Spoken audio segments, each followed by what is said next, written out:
Assalamualaikum warahmatullahi wabarakatuh. Perkenalkan, nama saya Fidela Putri Naswa dari Fakultas Hukum, Program Studi Ilmu Hukum dengan nomor SPM 22520111062. Di sini saya akan membacakan hasil resum PKKMB 2022 yang sudah saya buat.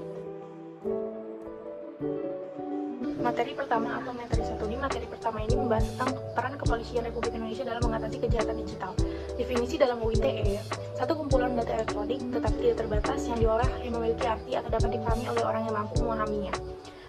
Penegakan hukum yang diberikan bukan hanya menegakkan hukum yang ada, tapi juga mengedepankan keadilan restoratif dalam penyelesaian perkara pencemaran nama baik berdasarkan arahan Bapak Kapolri. Juga terkait masalah kekerasan, pengancaman yang dilaporkan secara ITE. Yang harus diwaspadai dalam era digitalisasi adalah berhati-hati dalam mencela informasi yang berdampak pada hoax atau penipuan online bahkan isu sara. Pemanfaatan teknologi, informasi, dan transaksi elektronik dilaksanakan dengan tujuan untuk mengembangkan, meningkatkan, dan memberikan.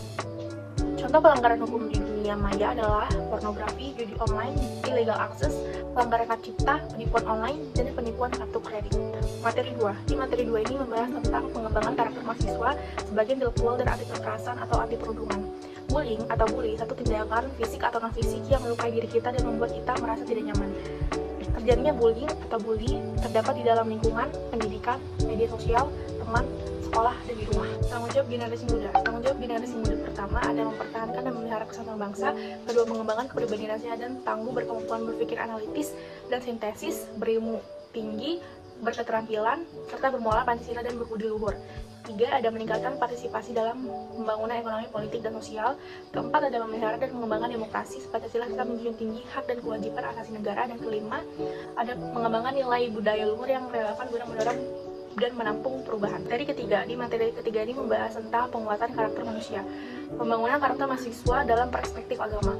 Sebagai muslim, kita harus bangga menjadi muslim Nusantara. Kenapa? Karena sejak dulu sampai sekarang kita mempunyai tasawadid, mempunyai prinsip-prinsip yang kokoh yang tidak pernah pudar. Perbedaan masyarakat Arab dan masyarakat Nusantara. Masyarakat Arab tidak mempunyai ormas dan sebagainya, sedangkan masyarakat Nusantara banyak mempunyai ormas. Sistem khalifah atau yang secara umum negara yang berbasis agama akan bubar. Maka dengan kesadaran beliau menyampaikan ide gagasan yang kita kenal, yaitu hubul usatan minal iman. Nasionalisme bagian dari reologi. Nasionalisme tidak bisa dipisahkan oleh negara dan iman di era modern. Selama belum menemukan konsep dan menyatukan Islam dan nasionalisme, tidak akan mampu dan tidak akan jelas karir Islam di Timur Tengah. Kesimpulannya, Indonesia bukan negara yang beragama, tetapi negara yang rakyatnya harus beragama. Indonesia negara yang beradab, menjunjung tinggi kemanusiaan, lintas suku dan lintas agama. Sekian dari saya, terima kasih.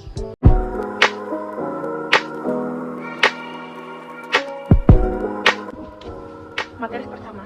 Di materi pertama ini berjudul Merdeka Belajar Kampus Merdeka. Pokok bahasa materi pertama yaitu Perumusan Visi Indonesia 2045, yaitu berdaulat, maju, adil, dan makmur. Pilar Visi Indonesia 2045, pertama ada pembangunan manusia serta penguatan ilmu pengetahuan teknologi, kedua ada pembangunan ekonomi berkelanjutan, ketiga ada pemerataan pembangunan, keempat ada penetapan ketahanan nasional dan tata kelola kepemerintahan.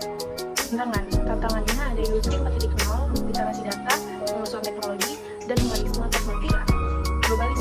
Globalisasi yaitu penyatuan seluruh dunia sehingga banyak negara menjadi sama. Sebabnya persaingan semakin ketat. Bonus demografi yaitu pertumbuhan manusia bertambah banyak sehingga kita harus mampu bersaing. 6 indikator profil pelajar Pancasila yaitu 1. Bernalar kritis, kemampuan kognitif, 2. Kemandirian, independen mencari, 3. Kreatif, inovasi seni budaya, 4. Gotong royong, soft skill utama, tim, 5. Kebinekaan global, cinta keberagaman budaya dan ras di negara dan dunia. 6. Berakhlak mulia, moralitas, spiritual, dan etika. Dasar hukum Merdeka Belajar Kampus Merdeka. Ada pembukaan program studi baru, sistem akreditasi perguruan tinggi, badan hukum, hak belajar. Tujuan Merdeka Belajar Kampus Merdeka yaitu mendorong proses pembelajaran di perguruan tinggi yang semakin otonom dan fleksibel, dan menciptakan kultur belajar yang inovatif, tidak mengekang, dan sesuai dengan kebutuhan mahasiswa. Contoh untuk kegiatan pembelajaran, 1. Ada membangun desa atau kuliah kegiatan matematik, 2. Ada studi atau proyek independen, 3. Ada kegiatan wirausaha, 4. Ada proyek kemanusiaan, 5. Ada penelitian atau riset, 6. Ada magang atau praktik kerja, 7. Ada asistensi mengajar di stasiun pendidikan, 8. Ada pertukaran pelajar. Kewajiban perguruan tinggi yaitu Permendikbud nomor 3 tahun 2020 tentang standar nasional perguruan tinggi. Perguruan tinggi wajib memberikan hak bagi mahasiswa untuk secara sukarela dapat diambil atau tidak. Materi kedua yaitu kesadaran lingkungan hidup, manajemen risiko, dan kampus sehat. Pokok bahasa. Lingkungan hidup berupa alam menjadi sumber pemenuhan kebutuhan hidup manusia, yaitu persediaan air, udara, makanan, obat-obatan, estetika, dan lainnya. Pengelolaan lingkungan hidup untuk menjaga kelestarian bumi. Pertama ada 3R, reuse, reduce, recycle. Kedua ada mengelola sampah. Ketiga ada menjaga kelestarian SDA. Keempat ada waspada pemanasan global. Upaya kampus sehat pemilah. Pertama ada zero tolerance areas. Kedua ada parkir terpadu dan pembatasan penggunaan kendaraan bermotor. Ketiga ada pengelolaan sampah TPST. Keempat ada pengelolaan sumber air. Kelima ada arboretum dan anggrek. Mengapa perlu manajemen risiko? Karena satu, terjadinya perubahan lingkungan yang terus-menerus. Dua, meningkatnya permintaan good governance organisasi, contohnya CSR. Contoh manajemen risiko terhadap lingkungan, pertama ada menaati kebijakan lingkungan, kedua ada corporate social responsibility atau CSR atau CSR. Materi ketiga, di materi ketiga ini berjudul etika dan norma kehidupan kampus. Bahasa pokok, mahasiswa adalah sosok yang akan meneruskan langkah langsung sistem masa depan serta menjadi penerus cita-cita bangsa. Menjadi mahasiswa ideal, pertama, mampu berpikir positif terhadap sesuatu yang akan dilakukan dan dikerjakan. Kedua, harus mampu menyeimbangkan antara sisi akademik, organisasi, dan juga tugas. Tujuan kuliah selain mengejar impian tinggi, pertama, mengembangkan kemampuan berorganisasi.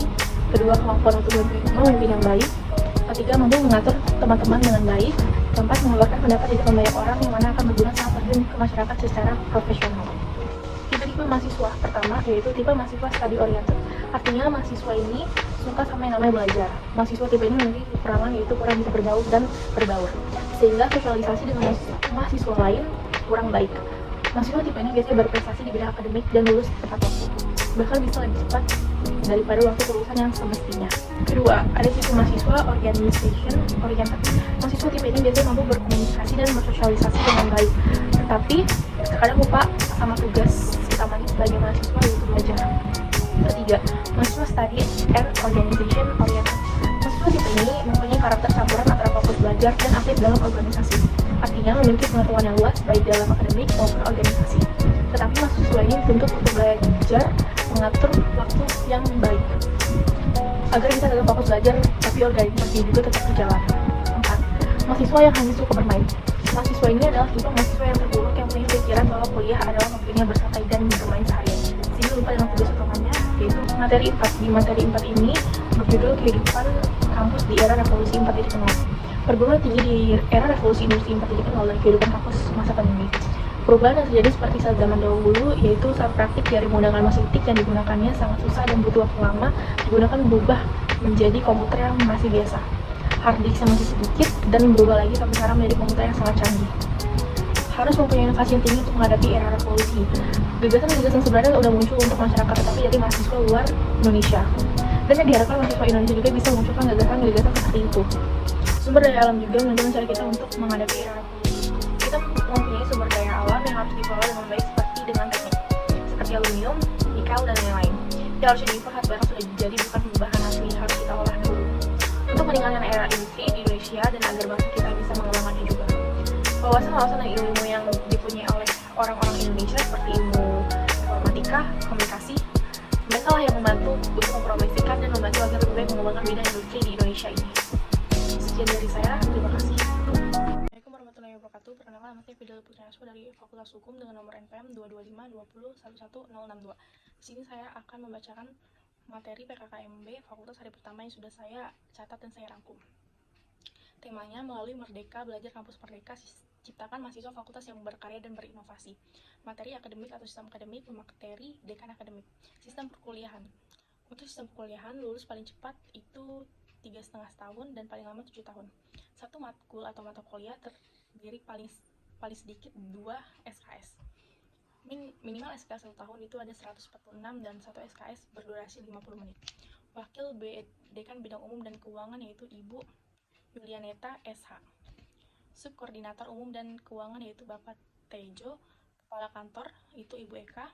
Bendahara FH itu Ibu Supriyatun. Penyusun anggaran FH yaitu Bapak Denis. Dan tim IT ada Mas Erwin, Mas Angga, dan Mas Sofian. Bidang Keuangan, Banding dan Keringanan UKT.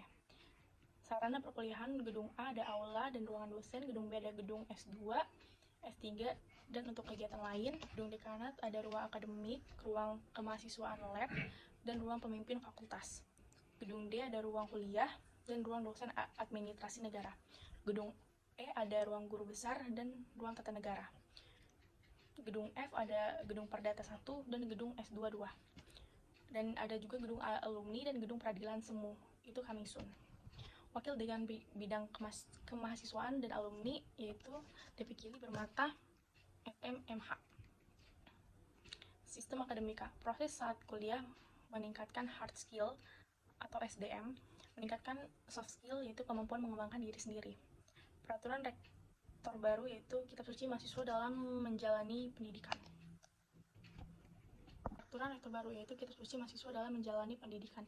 Peraturan rektor nomor 25 yaitu tentang hak mahasiswa.